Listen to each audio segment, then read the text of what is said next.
Sungguh sangat disayangkan seorang tokoh agama yang mengaku dirinya imam besar dari sebuah organisasi keagamaan yang memiliki visi misi untuk menciptakan akhlakul karimah dengan program revolusi akhlaknya.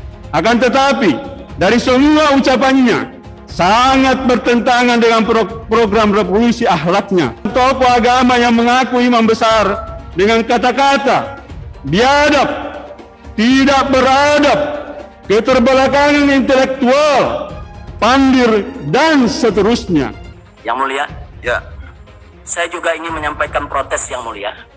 Saya punya keluarga sudah mendapatkan izin 3-5 orang untuk bisa hadir dalam ruang sidang ini. Ya. Tadi keluarga saya sudah hadir dari pagi, dihalangi di depan sana sampai kehujanan, padahal putri saya sedang mengandung 5 bulan. Jadi dalam kondisi seperti itu diperlakukan seperti tadi sangat tidak manusiawi. Ada perintah dari Panglima TNI untuk penggunaan kekuatan, kita sudah siap. Itu kalau dikatakan canggih ya sudah nggak canggih seperti itu, karena gampang bikinnya itu. Ini kemungkinan besar orombalasan aksi pembalasan. Karena apa? Karena ada rombongan yang ditangkap di Makassar dan sekitarnya dan Gorontalo, akhirnya diangkut ke Jakarta. Saya sudah seperti itu. Melakukan upaya-upaya penangkapan di 2 tempat yang saya sebutkan tadi, dan dari hasil dan upaya penangkapan tersebut telah ditangkap 4 orang hadir dalam beberapa pertemuan untuk mempersiapkan kegiatan-kegiatan amaliyah ini, membiayai dan mengirimkan video tentang teknis pembuatan kepada ketiga tersangka lainnya. Ya, ditemukan di rumahnya 2 kilogram lebih. Tim Jibom Gegana tidak berani untuk membawa ke makonya karena itu cuma kena panas saja meledak. Banyak teman-teman media bertanya, Pak, ada beberapa barang bukti yang ditemukan. Memang ada beberapa barang bukti, kaos-kaos, lambang-lambang, bahkan kartu anggota X salah satu organisasi terlarang oleh pemerintah. Bahkan ada yang menyebarkan foto-foto. Pak, ini fotonya juga ada pada saat dia melakukan. Ya, apa korelasinya keempat tersangka ini yang katanya X organisasi terlarang, yang sudah ormas terlarang ya. Ledakan di area kilang PT Pertamina Balongan belum bisa dipastikan ya, nanti kita lihat ya. Polisi menangkap teroris di Condet dan di Bekasi dan itu ditemukan ada atribut FPI. Tanggapannya bagaimana, Pak? Atribut FPI bisa dibeli di mana-mana. Atribut FPI bisa dibeli di mana-mana. Tapi itu benar anggota FPI bukan sih? Saya nggak tahu, belum dicek dulu. FPI sudah bubar. Kalau seperti ini ceritanya, ini namanya penghinaan terhadap Habib Rizik, terdakwa dan juga kuasa hukum. Hujan-hujanan begini coba. Penghinaan ini, penghinaan. Alasannya, tanya sama mereka, kan yang ngawur mereka. Ada undang-undang apa di sana, ngawur aja. Kita minta keluar. Tangkap mereka, lakukan tindakan tegas kalau mereka melawan. Ini sudah jelas, adalah bagian dari kelompok beberapa waktu yang lalu, ada kurang lebih 20 orang kita amankan. Mereka bagian dari itu. Hasil mengungkap jati diri siapa pelakunya, suami istri, kemudian nanti juga akan ada penjelasan penangkapan pihak-pihak yang memberikan dukungan kepada 2 orang ini. Sudah saatnya TNI dilibatkan lebih aktif. Sekarang ini ada rancangan peraturan Presiden TNI mengatasi yang masih berada di meja Presiden dan segera akan ditandatangani. Saya kira dengan pelibatan TNI nanti fungsi intelijen di lapangan menjadi lebih baik sehingga tindakan-tindakan seperti ini bisa kita cegah. Saya mengutuk keras aksi terorisme tersebut dan saya sudah memerintahkan Kapolri untuk mengusut tuntas jaringan-jaringan pelaku dan membongkar jaringan itu sampai ke akar-akarnya.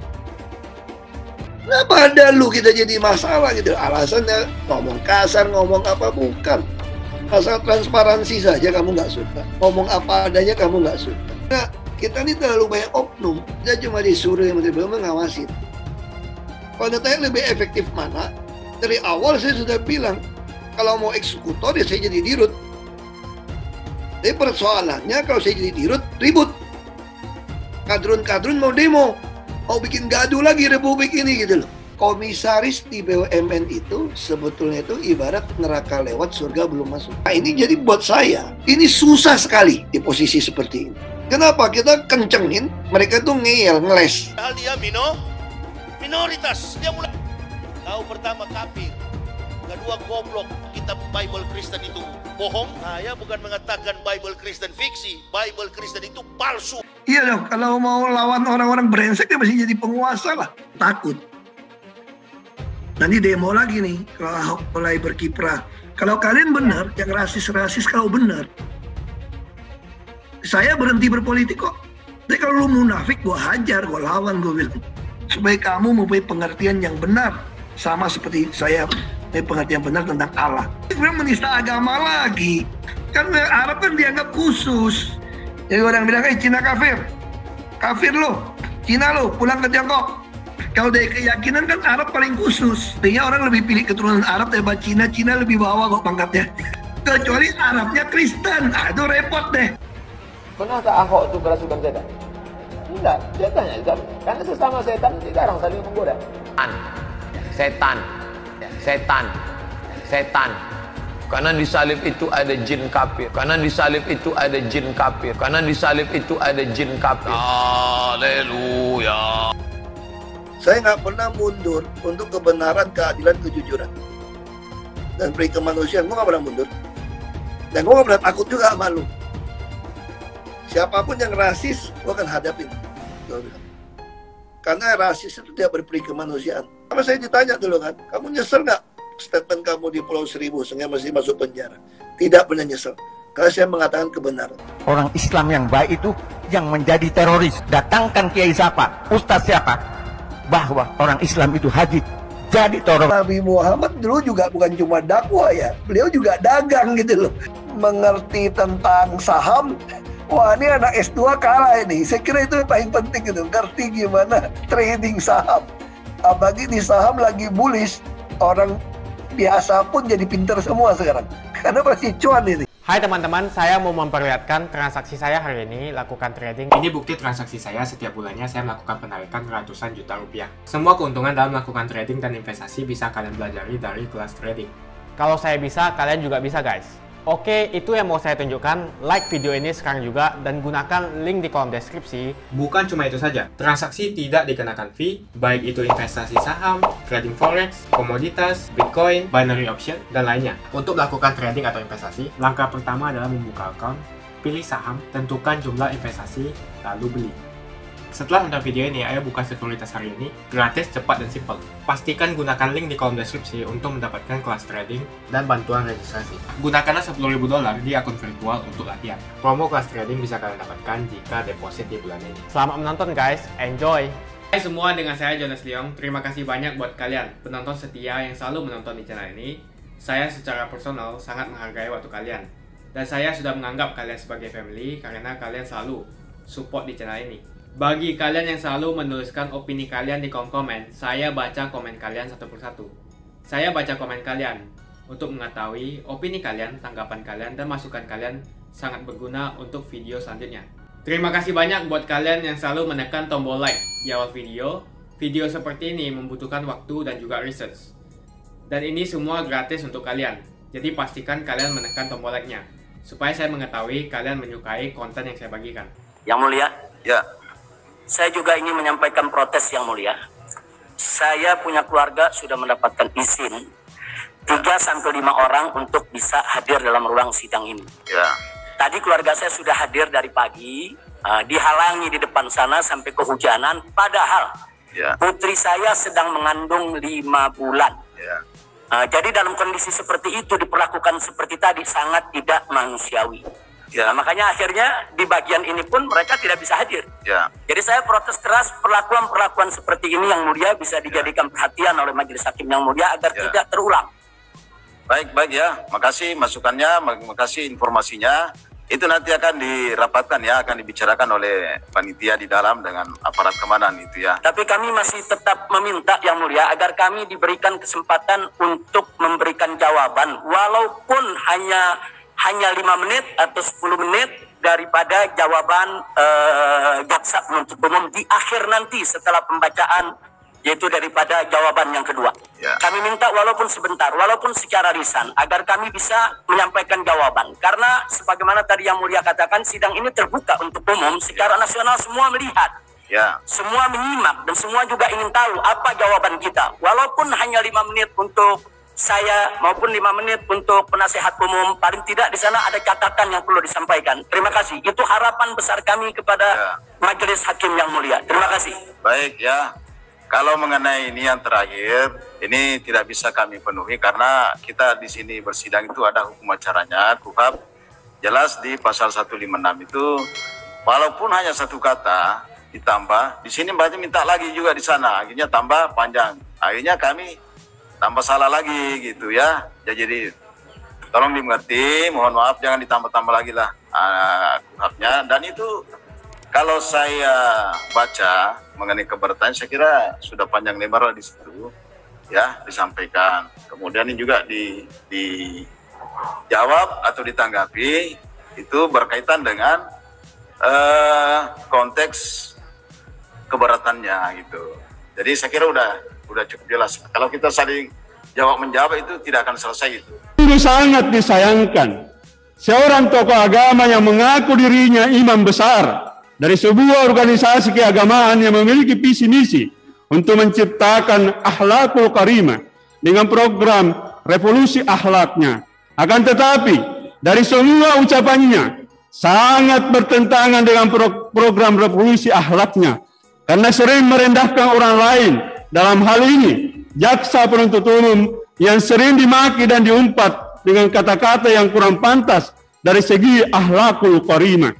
Apalagi diucapkan di muka persidangan terbuka untuk umum oleh seorang tokoh agama yang mengaku imam besar dengan kata-kata biadab, tidak beradab, keterbelakangan intelektual, pandir, dan seterusnya.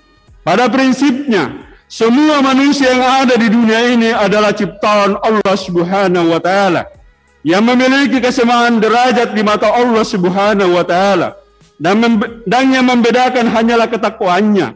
Siapa yang bisa mengukur ketakwaan seseorang manusia di mata Allah Subhanahu wa Ta'ala adalah Allah Subhanahu wa Ta'ala itu dengan manusia itu sendiri. Adanya kalimat dari terdakwa dalam eksepsinya menganggap jaksa sangat dungu dan pandir soal SKT dan menganggap CPU mencoba menyebar hoax dan fitnah.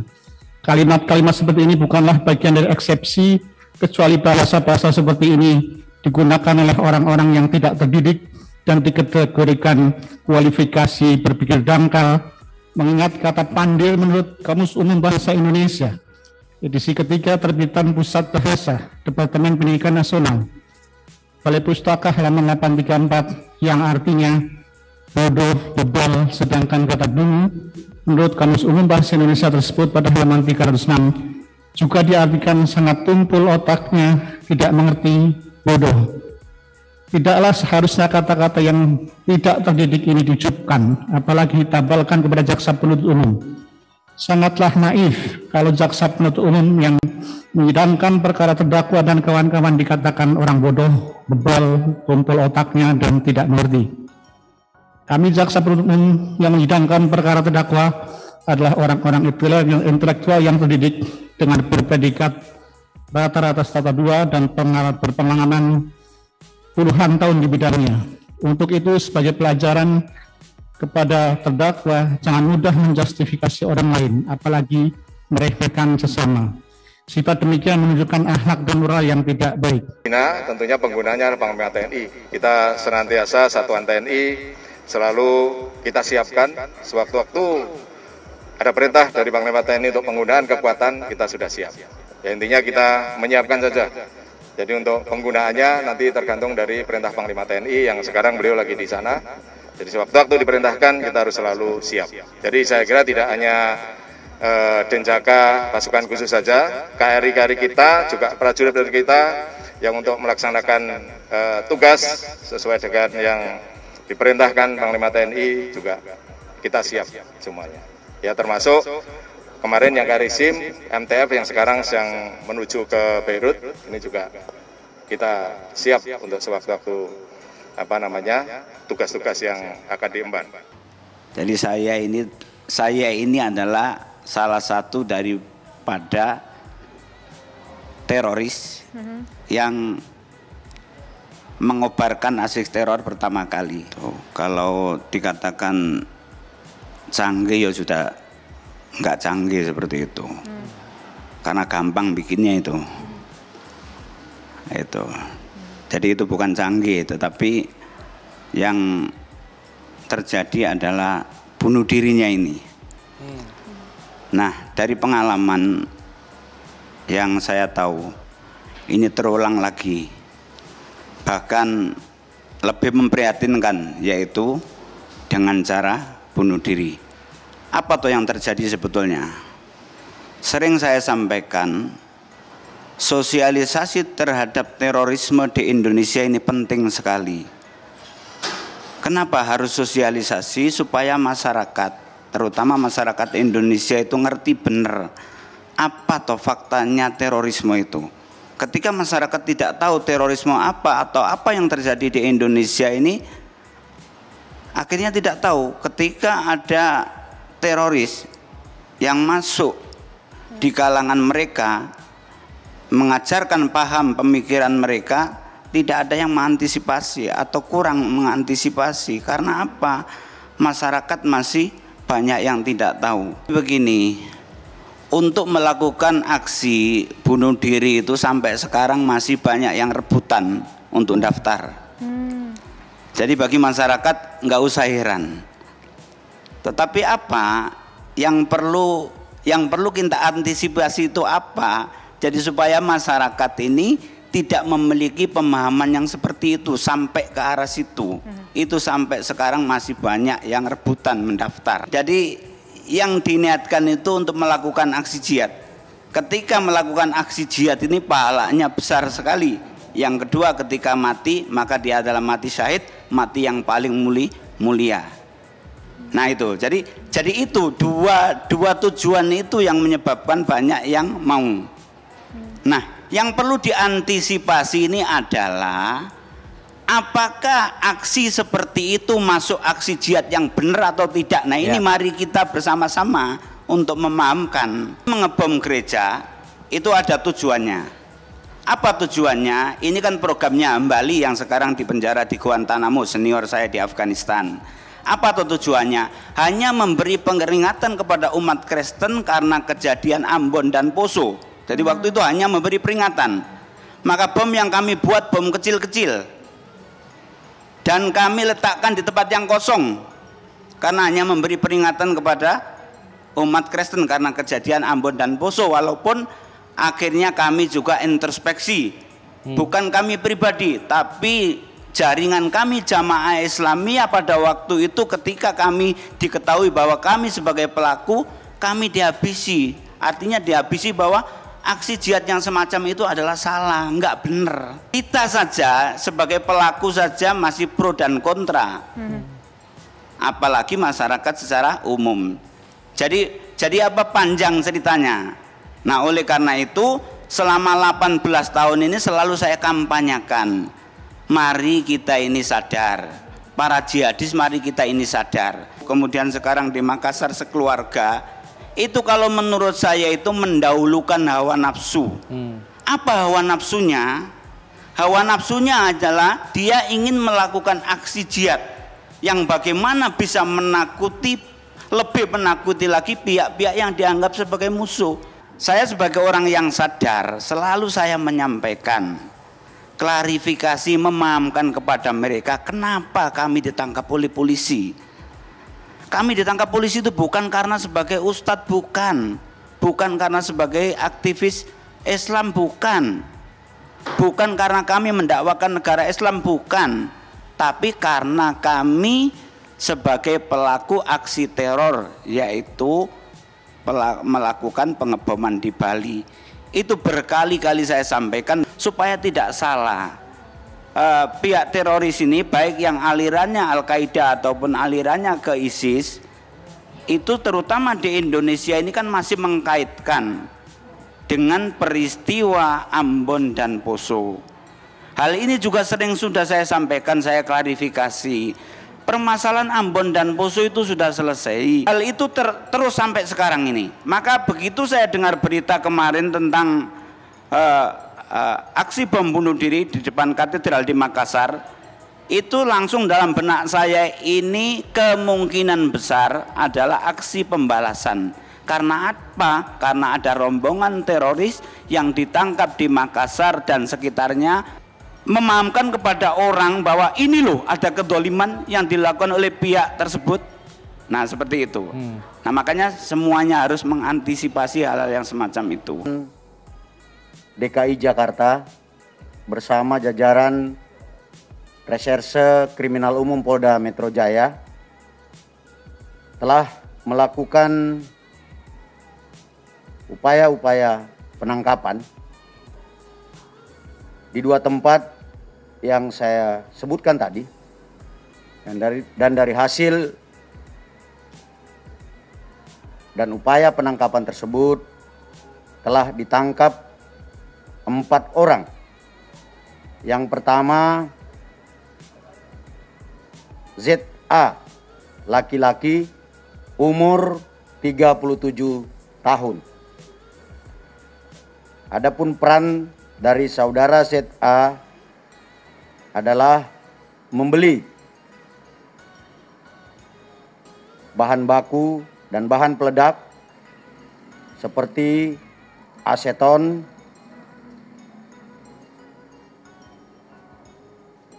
HCl, termometer, dan aluminium powder. Memberitahukan kepada saudara BS cara pembuatan dan cara mencampurkan cairan-cairan yang telah disiapkan tersebut. Yang kedua adalah saudara BS, laki-laki, umur 43 tahun. Peran adalah mengetahui pembuatan handak dan cara membuat handak, menyampaikan kepada saudara NAJ terkait dengan takjil. Mereka mengistilahkannya dengan istilah takjil. Setelah dicampurkan yang akan menghasilkan bom dengan ledakan besar. Yang ketiga adalah saudara AJ, laki-laki, umur 46 tahun. Perannya adalah mengetahui dan membantu saudara ZA dalam pembuatan bahan peledak, serta bersama-sama dengan BS mengikuti beberapa pertemuan dalam rangka persiapan melakukan teror dengan menggunakan bahan peledak. Saudara HH yang keempat, laki-laki, umur 56 tahun yang ditangkap di Condet. Ini yang memiliki peran yang cukup penting di dalam kelompok ini. Dia yang merencanakan, mengatur taktis dan teknis pembuatan bersama dengan saudara ZA, hadir dalam beberapa pertemuan untuk mempersiapkan kegiatan-kegiatan amaliyah ini, membiayai dan mengirimkan video tentang teknis pembuatan kepada ketiga tersangka lainnya. Sudah dirakit dalam bentuk kaleng dengan sumbu yang terbuat dari TATP, triaceton triperoksida. Ini adalah sebuah senyawa kimia yang mudah meledak dan tergolong sebagai high explosive yang sangat sensitif. Dapatkan di TKP tentunya akan menjadi temuan awal yang akan didalami oleh teman-teman penyidik Densus 88 anti teror Polri. Ya, termasuk itu. Jika ada keterkaitan, itu kan sebagai temuan awal akan didalami oleh teman-teman Densus 88.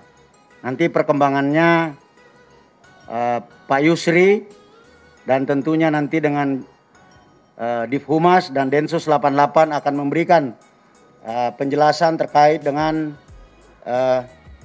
perkembangan hasil penyidikan. Yang terpenting adalah bahwa upaya-upaya untuk melakukan teror, saya ulangi, upaya-upaya untuk melakukan teror dengan menggunakan bahan peledak atau bom di wilayah DKI Jakarta bisa kita monitor, bisa kita deteksi, bisa kita cegah sehingga Jakarta lebih khusus menjelang bulan suci Ramadan bisa tetap berada dalam situasi yang kondusif. Polisi menangkap teroris di Condet dan di Bekasi dan itu ditemukan ada atribut FPI. Tanggapannya bagaimana, Bang? Atribut FPI bisa dibeli di mana-mana. Atribut FPI bisa dibeli di mana-mana. Tapi itu benar anggota FPI bukan sih? Saya nggak tahu, belum dicek dulu. FPI sudah bubar.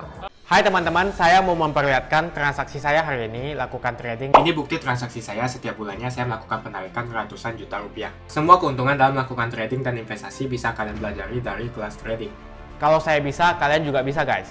Oke, itu yang mau saya tunjukkan. Like video ini sekarang juga dan gunakan link di kolom deskripsi. Bukan cuma itu saja, transaksi tidak dikenakan fee, baik itu investasi saham, trading forex, komoditas, bitcoin, binary option, dan lainnya. Untuk melakukan trading atau investasi, langkah pertama adalah membuka account, pilih saham, tentukan jumlah investasi, lalu beli. Setelah nonton video ini, ayo buka sekuritas hari ini, gratis, cepat, dan simple. Pastikan gunakan link di kolom deskripsi untuk mendapatkan kelas trading dan bantuan registrasi. Gunakanlah $10.000 di akun virtual untuk latihan. Promo kelas trading bisa kalian dapatkan jika deposit di bulan ini. Kasih banyak buat kalian yang nggak skip dan nonton video ini sampai habis. Saya secara personal sangat menghargai waktu kalian. Makasih banyak buat kalian yang sudah tekan tombol subscribe dan makasih banyak buat kalian yang sudah tekan tombol loncengnya. Jangan lupa bagikan informasi ini ke teman atau family Anda. Mungkin teman atau family Anda membutuhkan investasi ini. Oke guys, sekian dulu dari saya. Jangan lupa follow Instagram saya di @johannesleongofficial untuk kata-kata motivasi setiap harinya. Bagi kalian yang termotivasi nonton video ini, ayo like video ini dan subscribe di channel ini. Dan buat kalian yang sudah subscribe di channel ini, jangan lupa tekan tombol loncengnya supaya kalian mendapatkan notifikasi setiap kali saya upload video.